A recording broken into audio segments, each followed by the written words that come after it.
biasa bersafari di sana di gedung DPR. Wakil rakyat kumpulan orang hebat, bukan kumpulan teman-teman dekat, apalagi sanak famili. Di hati dan lidahmu kami berharap, suara kami tolong dengar lalu sampaikan. Jangan ragu, jangan takut karang menghadang. Bicaralah yang lantang, jangan hanya diam. Wakil rakyat seharusnya merakyat. Jangan tidur waktu sidang soal rakyat. Wakil rakyat bukan paduan suara, hanya tahu nyanyian lagu setuju. Assalamualaikum warahmatullahi wabarakatuh. Salam sehat Tribuners. Kembali lagi berjumpa bersama kami dalam program Poros Depan, panggung orang ngomong santuy untuk Indonesia masa depan. Tidur waktu sidang soal rakyat. Yeay. Keren juga nih suara Mas Dian. Wakil rakyat kayak Mas Dian. Mas Dian Pariska. Mudah-mudahan ya. Wakil Sekjen Pimnas PKN, PKN. Dian Pariska. Mas, Siap. keren juga suaranya Mas. Kayaknya hobi nyanyi ya. Hobi nyanyi kayaknya. Iya. Kita tadi ngebantuin aja. Ini bukan Iwan Fals, Iwan Males. Iwan Males. Karena suaranya nggak seperti Iwan Fals masalahnya. Suaranya males. Males. Saya dong males juga. Kayak gabus males dong. Mas Dian, banyak orang pengen tahu kenapa sih Mas Dian bisa nyemplung nih ya Di dunia politik ya. dunia politik, terutama masuk Partai Kebangkitan Nusantara. Nusantara. Bisa dijelaskan Mas? Jadi sebetulnya kalau hal di partai politik ini bukan barang-barang baru, tetapi barang-barang lama. Oke. Sebelumnya saya juga pernah di PDIP juga pernah. Oh gitu. Pernah. Kemudian di Partai Amanat Nasional juga pernah. Oke. Kemudian di Nasdem juga pernah. Banyak juga. ya. Banyak juga. Ya terakhir sekarang ini di Partai Kebangkitan Nusantara. Yang kelima mau pindah lagi? Belum. Kita tetap istiqomah di Partai Kebangkitan Nusantara. Istiqomah. Kita harus besarkan dulu Partai Kebangkitan Nusantara Betul, ini. Mas. Kalau kok Istiqomah. teman saya, Istiqomah. Istiqomah orang P3 tuh. Dan juga istikharah. Istiqomah. Ya. Istiqomah. Ya, terus Mas, kok bisa tertarik dengan PKN itu, sejarahnya gimana sih? Ya, jadi sebelum saya masuk di Partai Kebangkitan Nusantara, saya ada di Partai Nasdem. Oke. Jadi Partai Nasdem. Nah, memang saya rencananya mau saya kembali lagi ke PDIP. Oh gitu. Karena teman-teman di tadinya PDIP juga sebetulnya banyak juga. Karena ini PDIP juga kan partai-partai besar. Iya. Gitu. Kalaupun toh saya mau mencalonkan, jadi relasi kita ini banyak juga di PDIP. Itu dulu seperti itu. Kemudian saya ditawarkan juga ya teman-teman satu pergerakan juga lah ya, namanya nggak saya sebutkan lah ya gitu. Itu hampir setiap hari itu ditelepon sama saya. Ada salah satu pengurus sekarang ini pengurus di Pimnas ya, Pimpinan Nasional Partai Kebangkitan Nusantara. Berapa kali hampir setiap hari telepon ke saya terus. Saya sampaikan, saya daripada ikut partai di PKN ini partai baru. Nah, lebih baiknya kalaupun saya punya rezeki saya akan mencalonkan di PDIP aja gitu. Enggak gitu. Kita ini enak itu ketua umum, dulu ketua umumnya kan Gede Pasek ya gitu, Gede Pasek masih Suwadi, Gede Pasek gitu. Betul. Saya pengen ini aja lah gitu. Nah, ini hampir setiap hari itu. Mungkin 1 bulan 2 bulan itu hampir setiap hari telepon karena sering komunikasi sama saya. Jadi saya ini dilamar. Ya kan ini kan teman-teman lama pada saat masih bujang.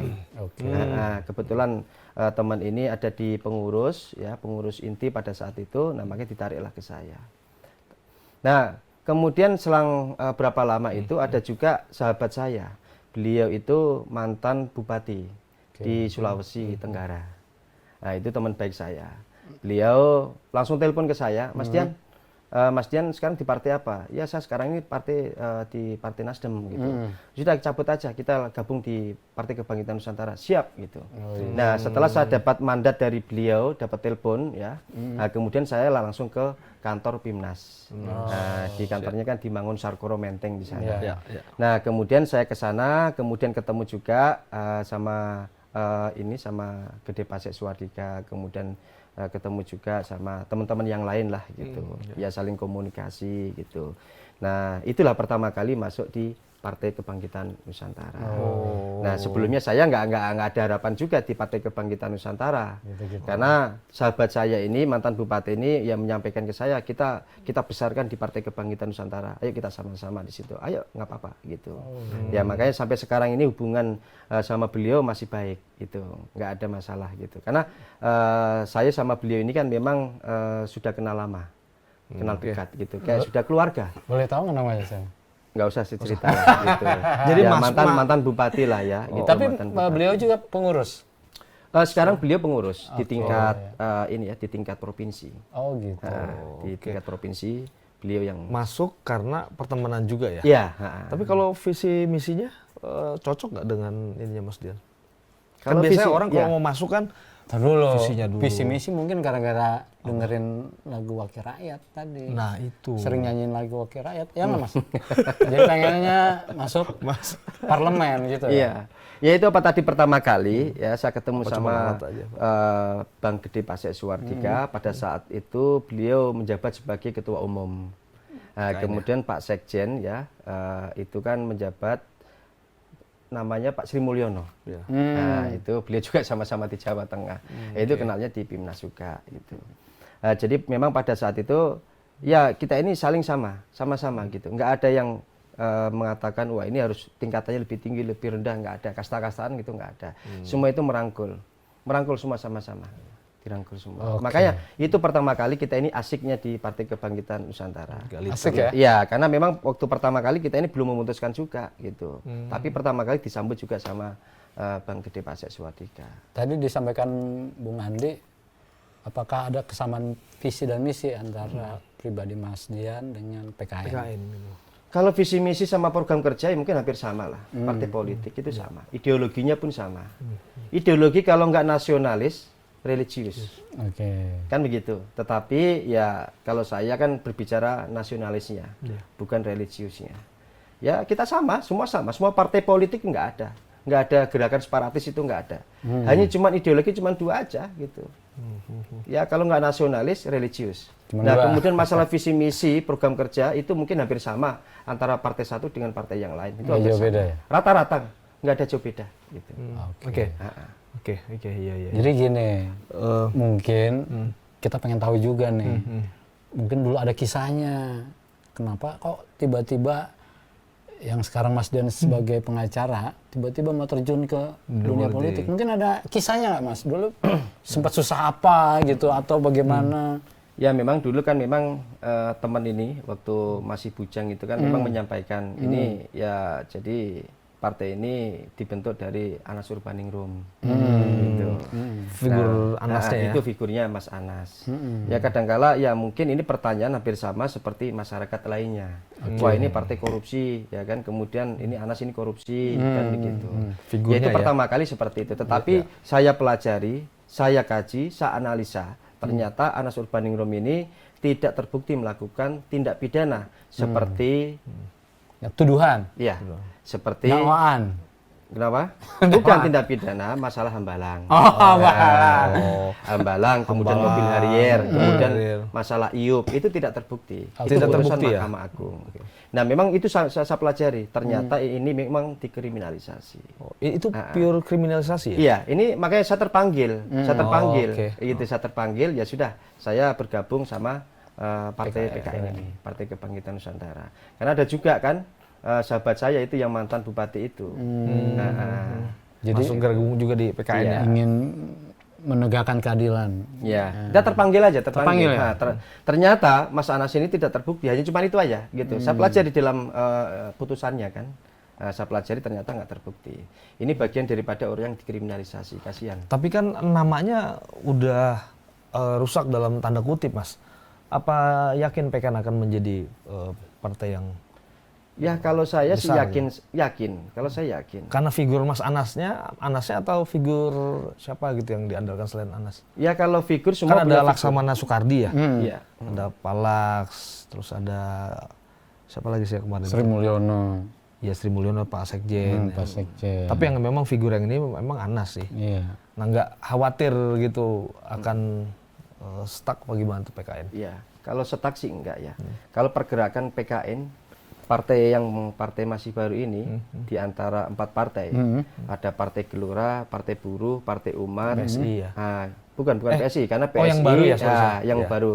Ini kan ada 18 partai, Iya. 18 partai yang 4 partai baru. Partai baru, Nah, antara lain Partai Gelora, Partai Buruh, kemudian Partai Umat, kemudian terakhir Partai Kebangkitan Nusantara. Kalau masalah umur itu lebih mudah Partai Kebangkitan Nusantara daripada partai-partai Karena lain. baru ya. Iya, Tapi karena langsung baru. masuk ya, langsung Iya. ikut kontestasi lu udah keren itu ya. Iya, makanya kenapa saya katakan kenapa Partai Kebangkitan Nusantara ini cukup luar biasa. Itu sebelum 1 tahun Partai Kebangkitan Nusantara ini itu sudah melampaui etape-etape yang yang kita lalui. Pertama verifikasi administrasi. Setelah verifikasi administrasi kemudian masuk ke verifikasi faktual. Setelah verifikasi faktual kemudian ikut pendaftaran. Nah, inilah yang kita maksud ini verifikasi administrasi. Verifikasi administrasi aja kita aja masuk. Kemudian partai-partai yang lain banyak juga yang tidak masuk. Kan gitu loh. Ya itulah, ini cukup luar biasanya di situ. Nah, kemudian kita berbicara lagi terkait masalah Mas Anas. Apakah Mas Anas ini bisa membawa Partai Kebangkitan Nusantara atau tidak, karena ini partai baru. Kemudian karena ini partai ini kan apakah bisa masuk di Senayan atau tidak, kan gitu kira-kira. Nah, karena kalau untuk di Partai Kebangkitan Nusantara ini teman-teman ini cukup solid, gitu, cukup solid, luar biasa, pergerakannya masif, begitu. Nah, makanya dari 4 partai itu yang masif itu kalau saya lihat di masyarakat itu memang adanya di Partai Kebangkitan Nusantara. Iya, Keren. Kemudian di Partai Demokrat pada saat itu, kalaupun nggak ada Mas Anas Urbaningrum di situ, nggak ada. Di Senayan itu bisa melampaui batas 1000% lah. Logika sederhananya seperti ketika itu. itu Pada 2004, masa, ya. pada masa Mas Anas Ketua umum. sebagai Ketua Umum Demokrat. Ya artinya apa? Track record, profesionalitas, kredibilitas Anas Urbaningrum cukup luar biasa. Masih Begitu. baik ya. Karena beliau juga mantan dari kami, mantan dari AMI, dari PPI. Pergerakan-pergerakan itu memang luar biasa. Teman-teman kalau di Indonesia kalau kita ambil kan memang cukup luar biasa kan, masif juga kan dari pergerakan teman-teman beliau. Begitu. Tapi ngomong-ngomong PPI masih ada ya? Kalau PPI sekarang ini masih ada. Masih itu underbow-nya PKN atau memang dia beda Kalau tersendiri? underbone sih enggak. Ya memang PPI ini ya ini hanya cuma pergerakan PPI ini. Perhimpunan Pemuda Indonesia kan? Ya. Nah, jadi ini kan namanya beliau juga mantan pergerakan. Aktivis ya. Luas kesingkatan aja. Itu PPI lagi seru juga ketika itu kan, sebelum ada PKN kan PPI dulu tuh. Ribut kan, Iya. konflik dengan partai yang Bukan lama. menjebak kan? Mas Dian, apakah yang akan dilakukan Mas Dian bergabung dengan PKN kepada masyarakat nanti? Mungkin orang menganggap semua partai hampir sama, tapi mungkin PKN beda. Apa yang membedakan? Kalau PKN itu apa tadi? Kalau kegotong royongannya itu ada, kegotong royongannya. Ketika kalau mau ketemu sama ketua umum atau sekjen, itu nggak ada yang pilih-pilih. Coba bandingkan dengan partai-partai lain. Kalaupun mau ketemu sama ketua umum sama sekjen itu sulit sekali. Yeah. Jadi ada suatu proses gitu kan. Prosesnya itu dari ini dulu si A dulu, kemudian si B dulu, si C, si D terus begitu. Nah, baru ketemu sama ketua umum atau sekjen. Tapi kalau di Partai Kebangkitan Nusantara ini itu tidak. Jadi siapapun yang mau ketemu Bisa ya kan langsung ya? selama kalau itu positif pasti diterima sama ketua umumnya. Itu lain. Itulah makanya kenapa saya ingin bergabung di Partai Kebangkitan Nusantara, karena rasa kekeluarganya itu ada. Rasa kekeluarganya itu ada. Saya ibaratkan begini, karena saya sering di partai juga, ya gitu loh. Kalau kita berorganisasi, ya sama halnya kita ini bersuami dan beristri, sama. Ketika kalau kita ini nggak cocok sama istri, ya lebih baiknya kita ini masuk di pengadilan agama. Karena apa? Karena kita ini sudah tidak ada kesesuaian, sering cekcok, sering berantem, tidak ada saling satu pendapat. Itulah faktornya di situ. Tapi kalau di Partai Kebangkitan Nusantara ini tidak. Beda Jadi dari yang lain, ya? iya, karena rasa kekeluarganya itu ada, kegotong royongan juga ada. Itulah makanya kenapa saya tergiur dengan masuk di Partai Kebangkitan Nusantara. Ya memang dari awal ya itu tadi, karena dari sahabat saya itu, ya, yang telepon ke saya disuruh masuk. Berarti nggak ada intrik internal dong ya? Tidak ada. Dalamnya. Tidak ada. Ya karena belajar dari pengalaman juga kali ya. Belajar gitu. pengalaman partai-partai. Bener sih kalau kita ketemu sama ini kayaknya melalui ini dulu, itu dulu baru. Oh ini bisa langsung ya? Iya, bisa langsung. Walaupun itu hanya anggota misalnya untuk Iya. kelas daerah, bisa langsung kita misalnya ke Pak Sekjennya, Iya. ke Ketua Umum pun bisa langsung. Bisa. Ya? Bisa langsung. Wah keren tuh. Itulah Egaliter. hebatnya Partai Kebangkitan Nusantara. Jadi nggak banyak meja ya? Betul, Satu banyak meja, satu meja, Iya. dan cepat. Gitu. Karena filosofinya kan memang kan Nusantara kan. Iya. Karena kalau Nusantara ini kan memang berbangsa-bangsa. Oke. Jadi siapapun di situ silakan welcome. Karena partai satu-satunya yang cuman ada Nusantaranya yang cuman PKN, Partai Kebangkitan Nusantara. PKN. Bukan bukan mata pelajaran PKN. Oh, dulu PPKN. PPKN itu. Masalah ya. Salah lagi. Setelah PPKN kemudian PMP dulu ya. PMP dulu. Malu gitu. Mas Dian, mungkin terakhir nih ya. Apa harapan dan optimisme Mas Dian kepada harapan kepada pemerintah mungkin ke depan dan optimisme Mas Dian nanti saat duduk di parlemen? Itu doa tuh. Ya. Doa tuh. Kita doain tuh. Amin. Ya, kalau memang kita ini kalau optimis pasti optimis. Kalau nggak optimis dari awal saya tidak mencalonkan untuk calon anggota DPR RI. Karena apa? Semua finansial, pikiran dan tenaga kita keluarkan semua. Betul. Sampai kita meninggalkan keluarga juga sama. Ya artinya ketika kalau kita ini punya hajat untuk mencalonkan sebagai calon anggota DPR RI, semua kita gerakkan semua. Oke. Yang terpenting bagaimana caranya kita bisa untuk sosialisasi ke masyarakat antara satu dengan yang lainnya. Ya bagaimana caranya masyarakat itu bisa percaya sama saya, bisa memilih saya. Itu yang paling utama. Itu kan bagian daripada bagaimana caranya duduk di Senayan. Kan begitu, makanya kita saling sama-sama merangkul. Ya memang kita ini teritorialnya memang agak luas ya, karena kalau di Depok ini kan memang ada 11 kecamatan. Ya jadi ada 6 dapil. Nah, itu khusus di Depok. Kemudian kalau yang di Bekasi ini ada 12 kecamatan. Nah, tapi ada 5 dapil. Ya artinya teritorialnya ini kan memang ada banyak sekali ya, begitu berbagai kecamatan. Memang kita harus lalui, harus bertemu sama masyarakat. Ya, kalau kita punya hajat harus jadi. Harus saja, harus jadi. Gitu. Karena kalaupun kita ini waktu 5 tahun ke depan yang memang cukup panjang, jangan sampai kita sia-siakan. Makanya sekalipun kita ini tampil harus jadi. Nah, itu apa tadi kuncinya? Yang terpenting kita sering-sering ketemu sama masyarakat untuk sosialisasi. Masyarakat minta doain, ketemu masyarakat minta doain. Minta doain. Tentunya Mas Dian juga akan memperjuangkan keadilan ya. Ya. Benar nggak Mas? Iya. Betul. Keadilan dan kebangkitan Nusantara. Nah, Jangan ada kejayaan Nusantara. pencopotan APK yang memang di luar wajar kebatasan ya. Oh. Betul. Ya memang kalau sementara ini kan sudah lagi musim kampanye ya, gitu, musim kampanye. Ya mungkin kalau di berita banyak lah kayak semacam uya-kuya, ya kan, itu balihonya itu dicopot sama orang yang tidak dikenal. Nah, kemudian saya punya juga ini di depan kantor, di seberang kantor, ya. Ini saya sedikit cerita ini malah terkait masalah APK. Di seberang kantor saya itu ada banner. Itu juga dicopot sama orang. Waduh. Dicopot sama orang. Padahal ini depan kantor saya loh. Bannernya siapa? Banner saya. Jadi banner saya itu, ya kan sebelahnya itu ada PKS. Nah, jadi yang dicopot itu PKS sama saya punya. Yang PKS itu diturunin di bawah, kemudian yang banner saya dibawa sama orang itu. Nah, dibawa sama orang itu. Yang tersisa? Yang tersisa hanya cuma satu itu, nggak ada yang tersisa gitu. Ya yang tersisa cuma PKS itu yang jatuh di bawah. Iya, yang saya punya dibawa sama orang itu. Oh enggak, itu fans kali. Fans sekali. Ya, Fansnya Mas Dian kali itu. kalau fans sih ya memang ya mudah-mudahan fans juga. Jadi Jangan sampai ya kan ada juga orang suruhan Iya. atau orang bayaran. Iya. Nah, artinya apa? Ketika kalau ada orang suruhan atau orang bayaran, jadi Partai Kebangkitan Nusantara ini itu pasti dikedepankan. Begitu. Jadi apa namanya ya, kalau kita bicara itu partai yang luar biasa lah ya, begitu. Partai-partai yang di masyarakat ini. Pergerakannya luar biasa. Nah, bisa juga ketua umumnya. Begitu, diperhitungkan juga. Kalau nggak ketua umumnya, juga calonnya, Dian Fariska. Ini diperhitungkan. Nah, makanya kenapa ya yang saya sampaikan tadi. Jadi di situ ada 2 banner, yang PKS 1, kemudian saya punya 1. Ini di depan kantor.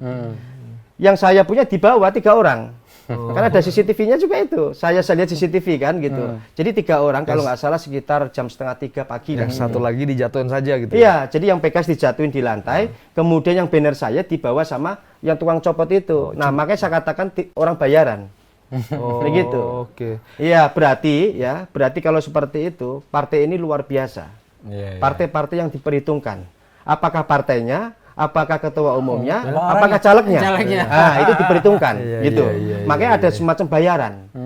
Begitu. Jadi 3 orang diambil lah di sini. Keren. Gitu. Ya mungkin sama lah ya, begitu. Kayak misalkan ada kejadian juga kayak misalkan punya Mas Ganjar gitu kan. Dulu kan memang ada sempat juga ya gitu. Sempat juga kayak diturunkan sama orang gitu kan. Ya mungkin ada juga semacam itu karena bayaran. Ya mungkin itu diperhitungkan juga. Keren. Bayaran. Jadi jangan sampai ada masa bayaran. Masa bayaran nggak real. Tribuners, demikian bincang-bincang kami bersama Wakil Sekjen Pimnas PKN Mas Dian Fariska. Jangan lupa tanggal 14 Februari 2024 datang ke TPS karena suara Anda menentukan masa depan Indonesia. Assalamualaikum warahmatullahi wabarakatuh. Waalaikumsalam warahmatullahi wabarakatuh. Ya, makasih. Oke, Mas Dian.